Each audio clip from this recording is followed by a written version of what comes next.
इसका बता दिए। अब देखिए बताते हैं, जैसे कि जब भी अगर बारिश मतलब मान लीजिए सूरज भगवान इस साइड है, थोड़ा सा इससे पहले बड़ा कर देते क्वेश्चन को, फिर आवश्यकता पड़ेंगे तो ऊपर कर लेंगे।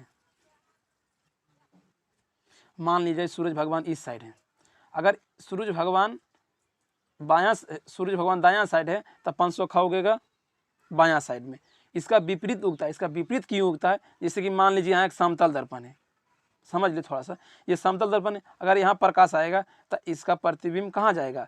ये भी हो रहा है प्रकाश का वर्ण विक्षेपण यहाँ पर भी, इसलिए से यहाँ 7 रंगों में विभक्त हो जाता है। वहाँ हम प्रिज्म में एगो बताए थे, एगो हम यहाँ पर प्रिज्म लेकर श्वेत प्रकाश को दिए थे और ये 7 रंगों में विभक्त हो गया था। स्पेक्ट्रम पर हम लेकर बता दिए थे। तो यहाँ क्या हुआ, हमेशा इसमें क्या होता है कि यहाँ सूर्य भगवान यहाँ पर है, मतलब किसी भी साइड सूर्य भगवान के हमेशा विपरीत साइड में 500 खा उगता है, जिससे कि आप इंद्रधनुष भी कहते हैं। इंद्रधनुष हमेशा सूर्य भगवान के विपरीत दिशा में उगता है। अच्छा मान लीजिए सूर्य भगवान 12 बजे दोपहर बज रहा है तो सूर्य भगवान कहाँ उगेगा? ये नहीं तो इसका तो छाई, अगर 12 बजे आप अपना ही प्रतिबिंब देखिएगा तो आपका प्रतिबिंब आपका एड़िया तो रहेगा, यानी कि पैरवा के नीचुआ में रहेगा प्रतिबिंब। अगर 12 बजे बारिश पड़ा है तो 12 बजे 500 का उग ही नहीं सकता है, वो उगेगा कहाँ?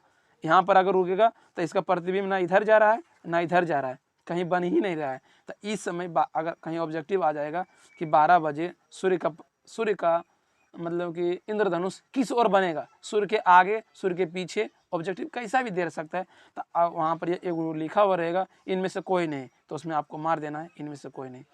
12 बजे इंद्रधनुष बन ही नहीं सकता है।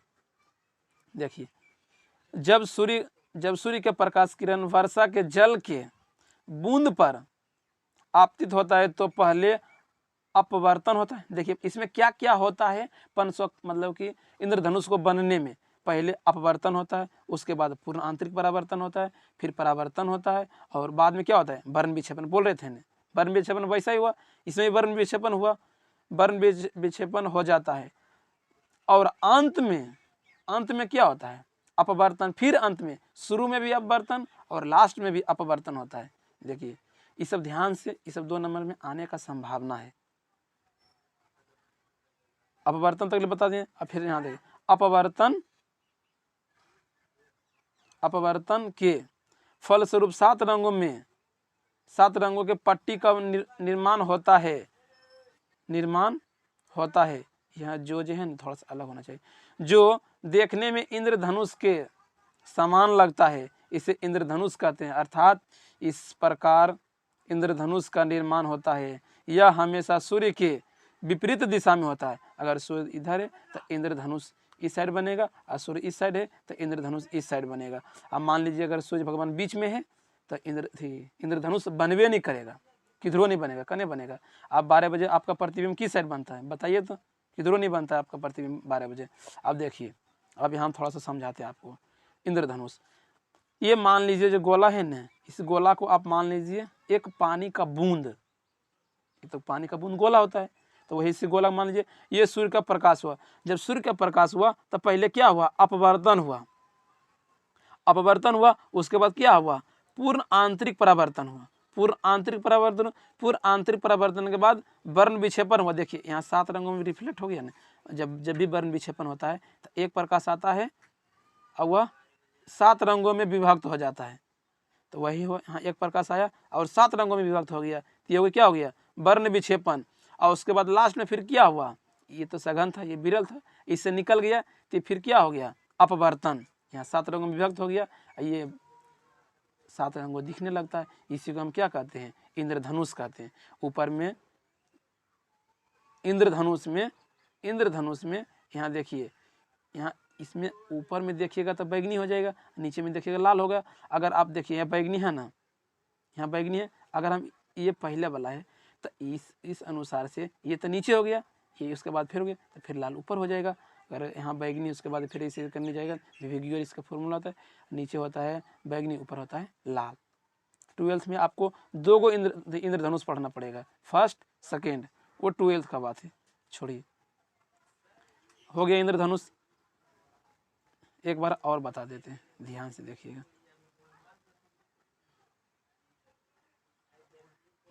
देखिए जब सूर्य की प्रकाश की किरण वर्षा के जल में के बूंद में आपतित होती है तो पहले अपवर्तन, उसके बाद पूर्ण आंतरिक परावर्तन, उसके बाद वर्ण विक्षेपण हो जाता है और अंत में क्या होता है, अपवर्तन होता है। शुरू में भी अपवर्तन होता है और अंत में भी अपवर्तन होता है। फलस्वरूप 7 रंगों की पट्टी का निर्माण होता है जो देखने में इंद्रधनुष के समान लगता है, जो देखने में इंद्रधनुष के समान लगता है।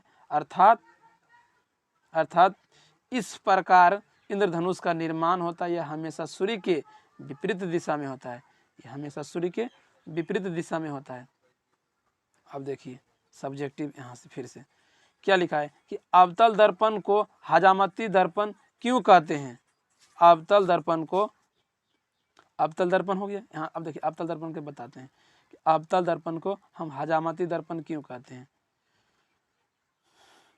हजामती, जब हजामत जो लिखा है, जिसे जो व्यक्ति दाढ़ी बनाता है ना, तो फिजिक्स के भाषा में उसे हजामत कहते हैं। हजामती व्यक्ति को चेहरा को ध्रुव और फोकस, जैसे कि मान लीजिए अवतल दर्पण है, अवतल दर्पण के ऊपर भाग में कली क्या रहता है, यहाँ फोकस है, यहाँ पोल है, ध्रुव को इंग्लिश में पोल कहते हैं। अगर इसके बीच में फोकस के क्या लिखा है, हजामती व्यक्ति के चेहरा को ध्रुव, यहाँ ध्रुव है, मुख्य फोकस, ये फोकस है, उसके बीच में रखा जाता है तो चेहरे का प्रतिबिंब दर्पण के पीछे बड़ा और स्पष्ट बनता है। मतलब जो दाढ़ी होता है ना, जो गेहूं का खुट्टी नहीं होता है, वैसा बड़ा बड़ा दिखता है। तो जो हजामती होता है उसे बनाने में सुविधा होता है, वो देखता है चेहरा को बड़ा दिखता है। कहीं भी अगर एक आगो केस बच जाता है तो उसे बता देता है कि यहाँ पर एक केस है, उसे भी मुड़ देता है। हजामती हो गया। अब देखिए इसमें क्या क्या है। हजामती व्यक्ति को चेहरा हो गया ध्रुव और मुख्य फोकस के बीच रखा जाता है तो चेहरा का प्रतिबिंब दर्पण के पीछे बड़ा और स्पष्ट बनता है, जिसके फलस्वरूप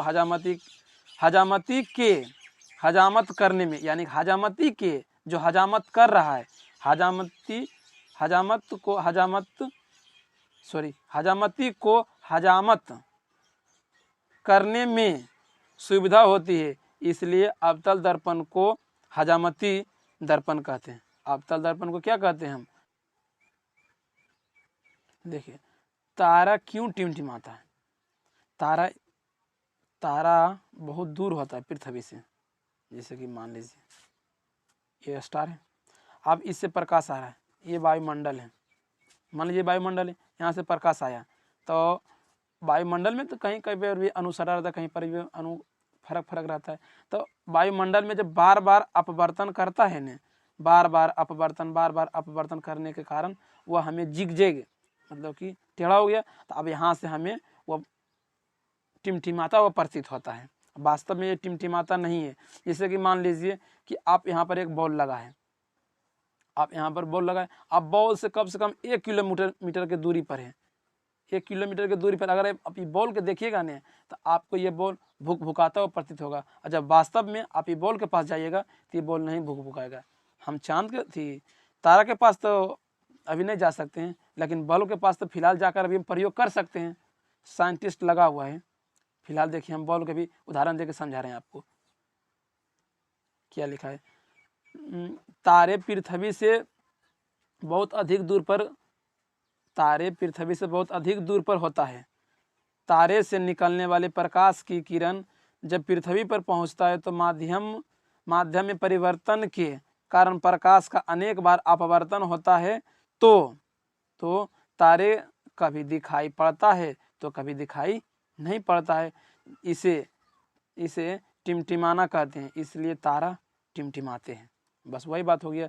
यहाँ पर तारा है, ये जब प्रकाश इसका आएगा तो बार बार अपवर्तन होगा, जब बार बार अपवर्तन होगा तो किसी भी व्यक्ति को यह टिमटिमाता हुआ प्रतीत होता है, इसीलिए इसे कहता है तारा क्यों टिमटिमाता है। आप तो आंसर दे सकते हैं, तारा क्यों टिमटिमाता है। हम देखिए विद्युत फ्यूज क्या है। विद्युत फ्यूज क्या है, यह किससे बना होता है। क्या बोला, विद्युत फ्यूज क्या है। देखिए ये सब्जेक्टिव एक हो, ये विद्युत फ्यूज क्या है, दूसरा सब्जेक्टिव क्या हुआ गया, यह किसका बना होता है, 2 हो गया। तीसरा में क्या है, इसका उपयोग लिखे, यानी कि 3 क्वेश्चन को एक ही में लिखा हुआ है। इसका आंसर देखिए, विद्युत फ्यूज एक युक्ति है जो विद्युत परिपथ में लगे विद्युतीय उपकरण को सुरक्षा प्रदान करता है। जैसे कि मान लीजिए ये आपका बोर्ड है, यहाँ फ्यूज लगा होता है। आपके घर में बहुत सारा सामान होता है, टीवी, फ्रिज, कूलर, पंखा, बल्ब, बहुत सा सामान रहता है आपके घर में।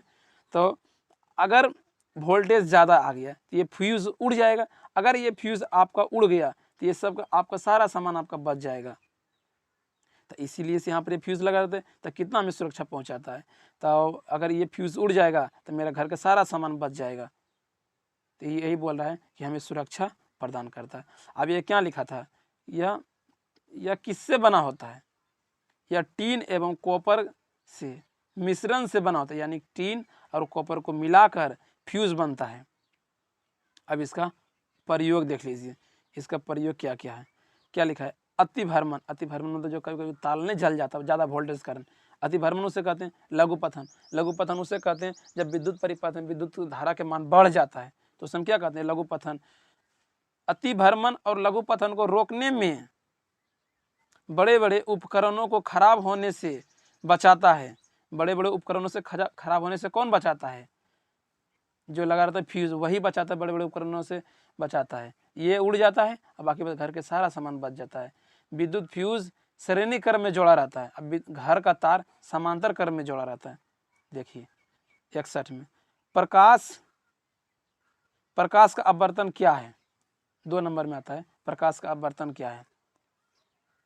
जब प्रकाश एक माध्यम से, जैसे कि मान लीजिए ये विरल है, 1 नंबर क्या है? विरल है। 2 नंबर सघन है। फिर से बना देते हैं, 1 नंबर विरल है, 2 नंबर सघन है। विरल उसे कहते हैं जिसका अणु दूर दूर रहता है। और जैसे कि मान लीजिए विरल में आप रोड के मान लीजिएगा, जिस पर गाड़ी नहीं चलता है, रोड के। और सघन के मान लीजिएगा जिससे कि रोपा उपा हो रहा है, तो कादो उस खेत में रहता है ना, उसे आप सघन मान लीजिए। आप एक व्यक्ति रोड पर दौड़ रहा है, एक व्यक्ति खेत में, जिस खेत में कादो हुआ है, जिसमें रोपा होता है, उसमें दौड़ रहा है, तो कौन व्यक्ति ज़्यादा दौड़ेगा? जो रोड पर है। जो कादो मतलब कि जो खेत में है, जिस खेत में रोपा होगा, जिसमें कादो किया हुआ है, तो उसमें तो व्यक्ति स्लो दौड़ेगा, चाहेगा दौड़ना स्पीड लिए, लेकिन वो फिर भी स्लो दौड़ेगा। इसी को हम कहते हैं सघन, इसको हम कहते हैं विरल। सघन विरल हमेशा तुलना में होता है। जैसे कि मान लिए हम अभी रोड को तुलना कर दिए किससे? कादो से। अगर हम कादो की तुलना कर देते हैं हीरा से, तो हीरा के तो बहुत कठोर होता है, पूरा कठोर होता है। हीरा का अपवर्तनांक होता है 2.42, सबसे ज़्यादा हीरा कठोर होता है। ये ऑब्जेक्टिव भी आता है। छोड़िए, देखिए अभी हम अपवर्तन देख रहे हैं। ये मान लीजिए 1 नंबर है विरल, आप समझ गए, और 2 नंबर है सघन। जब प्रकाश एक माध्यम से दूसरे माध्यम में प्रवेश करती है तो अपने पथ से विचलित होते हुए आगे बढ़ती है। इस प्रकार का अपवर्तन, इसे हम क्या कहते हैं? इस प्रकार का हम अपवर्तन कहते हैं। जब इस घटना होता है ना, हम इसी को अपवर्तन कहते हैं। जिससे कि अब मान लीजिए क्या है, विरल माध्यम में, अब जब सघन माध्यम में आएगा तो अभिलंब की ओर झुक जाएगा, तो क्या हुआ? इसका पथ तो यहाँ प्रदर्शित हो रहा है, तो ये अपना पथ से क्या हो गया? विचलित हो गया। तो इसी को हम क्या कहते हैं? प्रकाश का अपवर्तन। जब प्रकाश एक माध्यम से दूसरे माध्यम में प्रवेश करती है तो अपने पथ से विचलित होते हुए आगे बढ़ती है। इसे प्रकाश का अपवर्तन कहते हैं। देखिए ये भी रेलवे का सिग्नल लाल रंग का प्रयोग क्यों किया जाता है? फेमस सब्जेक्टिव है, बहुत बार ये पूछा हुआ क्वेश्चन है। रेलवे का सिग्नल लाल क्यों होता है? देखिए रेलवे का सिग्नल लाल क्यों?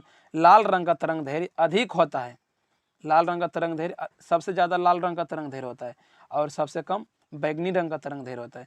लाल रंग का तरंग दैर्घ्य अधिक होता है, इसका विचलन बहुत कम होता है, इसलिए इसे सिग्नल में लाल रंग का प्रयोग किया जाता है। देखिए लाल रंग का तरंग दैर्घ्य अधिक होता है, उसका प्रकीर्णन नहीं होता है। नहीं, यहाँ नहीं लिखना चाहिए, यहाँ लिखना चाहिए कि प्रकीर्णन कम कम होता है, जिसके फलस्वरूप वह दूर से दिखाई पड़ता है। इसलिए रेलवे के सिग्नल में लाल रंग का प्रयोग किया जाता है। ये यहाँ ये नहीं लिखा है ना, मतलब बहुत कम प्रकीर्णन होता है, अल्प मात्रा में, इसलिए यहाँ नहीं लिखा है। होना चाहिए बहुत कम, मतलब कि बहुत कम होता है विचलन, विचलन तो होता है, बहुत कम विचलन होता है। हो गया। लाल रंग का तरंग दैर्घ्य अधिक होता है, उसका प्रकीर्णन कम होता है, उसके फलस्वरूप वह दूर से दिखाई पड़ता है, इसलिए रेलवे के सिग्नल में लाल रंग का प्रयोग किया जाता है। और कभी कभी लिखा रहेगा कि सूर्य उगते समय और डूबते समय लाल क्यों दिखाई देता है, तो बस सेम लिख दीजिएगा, यही वाला सब्जेक्ट। लाल रंग का तरंग दैर्घ्य अधिक होता है, उसका प्रकीर्णन कम होता है, जिसके फलस्वरूप वह दूर से दिखाई पड़ता है, इसलिए वहाँ लिखिएगा कि सूर्योदय के समय और सूर्यास्त के समय सूर्य हमें लाल दिखाई पड़ता है। ये अंतर भी आपको बता ही दिए थे पहला वाला वीडियो में। ये जो अंतर है देखिए, यही सब अंतर बता दिए थे पहला वाला वीडियो में, ये सब अंतर बता दिए थे, जरूर देख लीजिएगा।